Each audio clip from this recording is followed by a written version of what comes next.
करता हूँ सुनो रक्त से लिखी हुई कुर्बानी, जिसके कारण मिट्टी भी चंदन है राजस्थानी।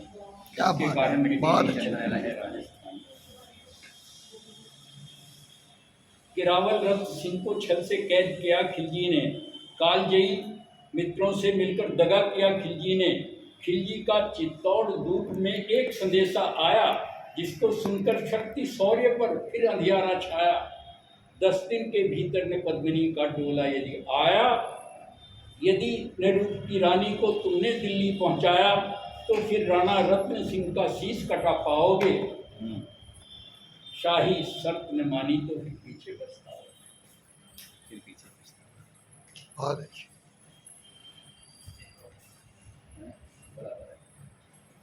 पूरा पद्मिनी का वो है, और पंडित नरेंद्र मिश्र की रचना। और रचना में सबसे खूबी ये है कि भाव तो हैं ही, लेकिन भाव को प्रकट करने वाली की जो भाषण। वीर गोरा को खोज निकाला, वन वन भटक रहा था मन में तिरस्कार की ज्वाला। गोरा से पद्मिनी ने खिलजी का पैगाम सुनाया, मगर वीरता का अपमानित जार नहीं मिट पाया। सुनाने के बाद उसका असर नहीं हुआ। तो देखिए, बोली पद्मिनी समय नहीं है वीर क्रोध करने का। अगर धरा की आन मिट गई, जख्म नहीं भरने का। दिल्ली गई पद्मिनी तो फिर पीछे पछताओगे, जीते जी राजपूती कुल को दाग लगा जाओगे। राणा ने जो कहा सुना वो माफ करो सेनानी, यह कह गोरा के कदमों पर झुकी पद्मिनी रानी पैर छूने के लिए। अब आप अंदाजा लगाएं कि कौन सेनापति, क्या होता था उस समय सेनापति। उसके लिए इतनी बड़ी चोट थी पद्मिनी के लिए, इसके अलावा कोई रास्ता नहीं है। यह क्या करती हो गोरा, पीछे हट बोला, और राजपूती गौरव का धड़क उठा कर सोला। महारानी हो तुम सिसोदिया कुल की जगदम्बा हो। अपनी रानी के लिए कितनी श्रद्धा और कितना सम्मान था कि महारानी हो तुम, सिसोदिया कुल की जगदम्बा हो।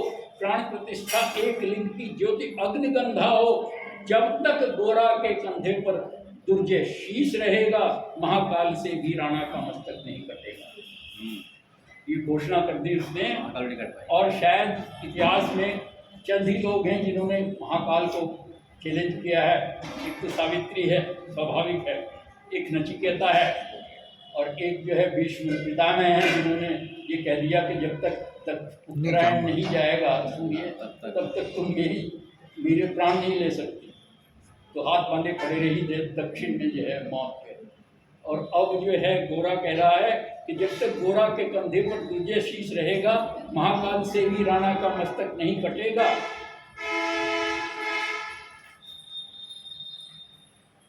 तुम निश्चिंत रहो महलों में देखो समर भवानी, खिलजी देखेगा केसरिया तलवारों का पानी। एक पहर तक सर कटने पर धड़ भी युद्ध करेगा। और ये उसके वहाँ पे बड़े हैं, एक पहर तक सर कटने पर धड़ भी युद्ध करेगा। एक लिंग की शपथ महाराणा वापस आएंगे, महाप्रलय के घोर प्रबंधन भी न रोक पाएंगे। शब्द शब्द मेवाड़ी सेनापति का था तूफानी, शंकर के डबरू में जागे जैसे वीर भवानी। दोहराता हूँ सुनो रक्त से लिखी हुई कुर्बानी, जिसके कारण मिट्टी भी चंदन है हिंदुस्तान। और ये प्रकरण है कि उसने फिर 700 डोले जो है खबर भिजवा दी कि 700 डोले, एक रानी नहीं आ रही है, उसके साथ 700 कलियां दासियां आ रही थी, दासियां। और वो 700 कलियों में जो है वो सैनिक थे, एक जो है गण बैठा हुआ था अंदर, और 4 गण उठाने वाले थे। तो उस समय आगे के हिस्से को आपके साथ शेयर कर रहा हूँ। जिस समय वो वहाँ पहुँचे, उन्होंने कहा बस रानी की एक फरमाइश है कि वो अकेले में राणा रत्न सिंह से मिलना चाहते। जी ने कहा तो लड्डू फूट रहे थे, चिकन कोई बात नहीं, क्या फर्क पड़ता है, जाए मिल ले। तब वो बुलाता है जो है उसे कि खिलजी उछल पड़ा, कह फौरन यह हुक्म दिया था, बड़े शौक से मिलने का शाही फरमान दिया था। गोरा झूम उठे, तत्क्षण बादल को पास बुलाया। उनका भतीजा था 20 साल का बादल। बोले बेटा वक्त आ गया है अब कट मरने का, मातृभूमि मेवाड़ धरा का दूर सफर करने का। यह लोहार पत्नी वेश में बंदी रह जाएगा, केवल 10 डोलियां लिए गोरा पीछे आएगा। यह बंधन काटेगा, हम राणा को मुक्त करेंगे, घुड़सवार उधर आगे को और तैयार रहेंगे। जैसे ही राणा आए वो सब आंधी बन जाएं और उन्हें चित्तौड़ दूर तक सब सकुशल पहुंचाएं। अगर भेद खुल गया वीर तो पल की देर न करना, और वो भेद तो खुलेगा ही ऐसी स्थिति में। अगर भेद खुल गया वीर तो पल की देर न करना, और शाही सेना पहुंचे तो फिर बढ़कर रण करना। मेरे लाल लाडले बादल आँच न आने पाए, तिल तिल कट मरना मेवाड़ी शान न जाने पाए।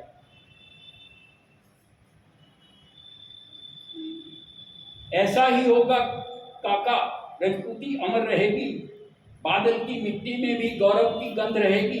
तो फिर आप बेटा बादल सीने से तुझे लगा लूं, तो फिर आप बेटा बादल सीने से तुझे लगा लूं, हो न सके शायद अब मिलना अंतिम लाड लड़ा लूं। यह कर बाहों में भरकर बादल को गले लगाया, धरती कांप गई अंबर का अंतस मन भर आया।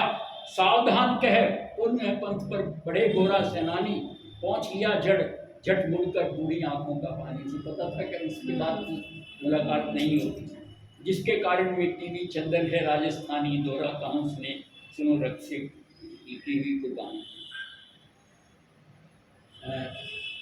उसके बाद जो है जफर जो सेनापति था, उसको पहले से शंका थी कि ऐसा तो हो नहीं सकता कि ये प्लेट में जो है रसगुल्ले की तरह सजाकर जो है पद्मिनी को दे देंगे, इतना कुछ गड़बड़ जरूर है।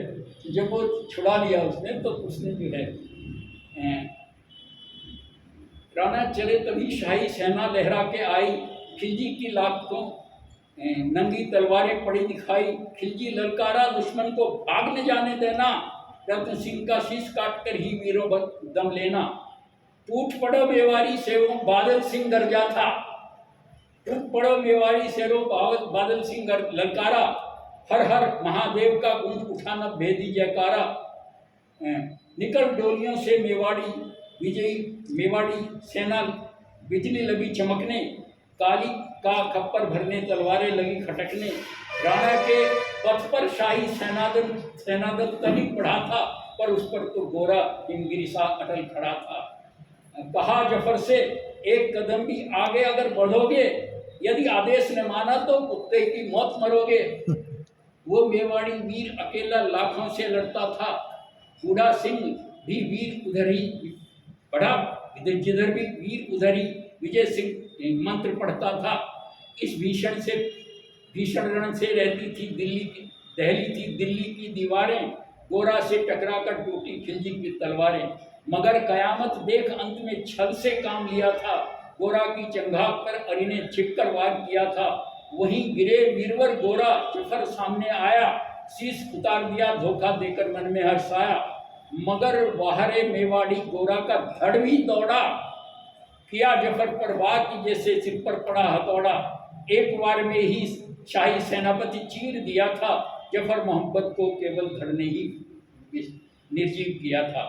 ज्यों ही जफर कढ़ा शाही सेना, ज्यों ही जफर कटा शाही सेना लहरा कर आई। काका का धड़ लख बादल से महारुद्ध गरजा था, शेर कायरो नीच बागड़ो छल से न करते हो, इस बूते पर जमा मर्द बनने का दम भरते हो। यह कहकर वो बादल उस पर बिजली बनकर टूटा था, मानो धरती पर अंबर से अग्नि शिरा टूटा था। ज्वालामुखी फटा हो जैसे दरिया हो तूफानी, सदियां दोहराएंगी बादल की रणरंग कहानी। अरी का भाला लगा पेट में आंतें निकल पड़ी थी, जख्मी बादल पर लाखों तलवारें खिंची खड़ी थी। कसकर बांध लिया आंतों को केसरिया पगड़ी से, रंचक डिगा नहीं वो प्लेमकर सम्मुख खड़ी मृत्यु खड़ी से। अब बादल तूफान बन गया, शक्ति बनी फौलादी, मानो खप्पर लेकर रण में लड़ती हो आजादी। उधर वीरवर गोरा धड़ अरिदल काट रहा था, और इधर बादल लाशों से भूतल पाट रहा था। आगे पीछे बाएं दाएं जमकर लड़ी लड़ाई, उस दिन समर भूमि में लाखों बादल पड़े दिखाई। मगर हुआ परिणाम वही जो उस दिन होना था। उनको तो कणकण अरियों के शोणित से धोना था। अपनी सीमा में महाराणा सकुशल पहुंच गए थे। गोरा बादल तिल तिल कर कट में खेत रहे थे, कटकर कर में रण में खेत रहे थे।